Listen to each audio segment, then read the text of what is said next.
Sayyidina Muhammad ibn Abdullah wa ala alihi wa ashabihi wa man walah wa la hawla wa la quwwata illa billah, amma ba'd. Hadirin yang dimuliakan oleh Allah Subhanahu wa taala, pada kesempatan ini kita akan membahas cerita tentang bagaimana orang yang beristiqamah. Diceritakan bahwasanya ada seorang raja yang dia merasa tidak tentram hatinya di dalam memimpin kerajaannya. Kemudian dia kumpulkan para punggawa-punggawanya dan bertanya kepada punggawa-punggawanya, "Wahai punggawa-punggawaku, aku ini menjadi raja tapi aku tidak tentram hatiku, tidak nyaman hatiku menjadi raja. Kenapa demikian? Apakah ada orang yang seperti aku, mereka hidup tetapi mereka tidak tentram di negeri ini, wahai punggawa-punggawaku?" Para punggawa itu menjawab, "Mereka rakyatmu, wahai raja, mereka semuanya dalam keadaan tentram dan istiqamah." Kemudian si raja mengatakan, "Kalau begitu mereka bisa tentram. Kenapa? Karena mereka mengikuti ulama." Dikatakan lagi oleh raja tersebut, "Wahai punggawa-punggawaku, kalau begitu siapa yang bisa menjadikan hatiku ini tentram?" Para punggawa mengatakan, "Kalau begitu yang bisa menjadikan hatimu tentram ini adalah ulama." Kemudian dipanggillah para ulama dan orang-orang yang soleh di negeri tersebut untuk menghadap raja. Tatkala mereka sudah berkumpul di balai irung, mereka ditanya oleh raja tersebut, "Wahai para ulama dan orang-orang yang soleh, tolong, kalau aku ini benar, dukunglah aku. Tapi kalau aku tidak benar, aku berbuat maksiat kepada Allah Subhanahu wa taala, peringatkan aku, tegur aku agar aku tidak terjerumus di dalam maksiat." Kemudian setelah berjalannya waktu, dia merasa tentram dan bisa memimpin kerajaannya sehingga sampai 400 tahun lamanya. Tatkala sudah berkuasa, dia mengurus kerajaannya selama 400 tahun dengan adil dan bijaksana. Datanglah iblis menggoda raja tersebut. Dia datang dalam bentuk dan wujud manusia. Ditanya oleh raja tersebut, "Siapa engkau?" Dia katakan, "Aku ini adalah iblis." Kemudian iblis balik bertanya kepada raja tersebut, "Wahai Fulan, siapakah engkau? Wahai raja, siapa engkau sebenarnya?" Raja katakan, "Aku adalah manusia, anak daripada keturunan Bani Adam."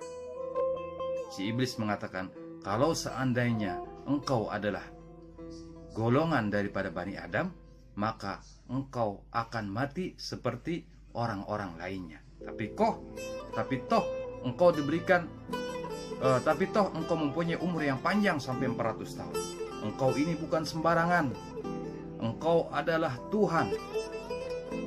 Dikatakan oleh iblis demikian.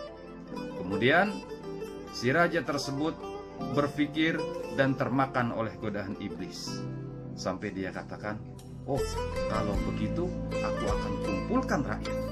Kemudian dikumpulkanlah rakyatnya. Dia berpidato di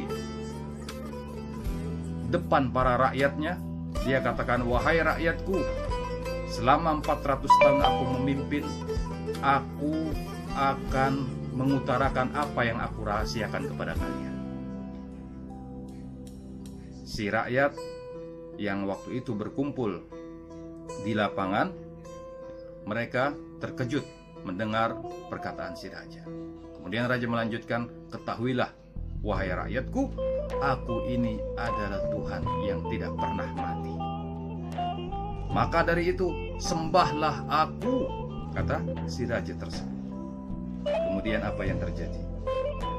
Karena dia termakan oleh godaan iblis dan mengaku dirinya Tuhan, karena dia hidup sampai 400 tahun menjadikan rakyatnya adil dan makmur.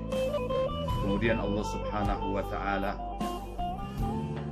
karena kemaksiatan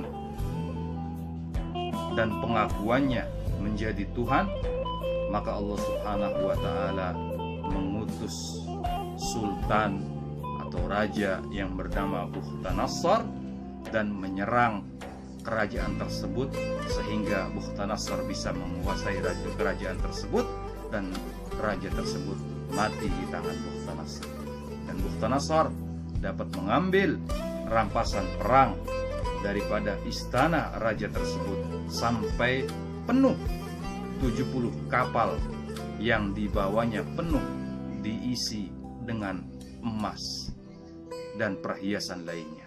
Wallahu a'lam bishawab. Maka dari itu, ya, seorang kalau sudah dia diberikan kejayaan oleh Allah Subhanahu wa taala, hendaklah dia tidak melupakan Allah Subhanahu wa taala. Dia ingat kepada Allah Subhanahu wa taala, karena apa yang dia terima daripada hal yang duniawi ini semuanya sumbernya dari Allah Subhanahu wa taala. Semoga kita semuanya diselamatkan oleh Allah Subhanahu wa taala, iman kita, Islam kita sampai akhir hayat kita, sehingga akhir hayat kita bisa mengucap kalimat la ilaha illallah, sehingga dikatakan oleh baginda Nabi sallallahu alaihi wasallam, man akhiru kalamihi la ilaha illallah dakhala al-jannah. Orang yang akhir hayatnya bisa mengucap la ilaha illallah, maka dia akan masuk surganya Allah Subhanahu wa taala. Amin amin ya rabbal alamin. Allahumma muwaffiq ila aqwamit thoriq. Assalamualaikum warahmatullahi wabarakatuh.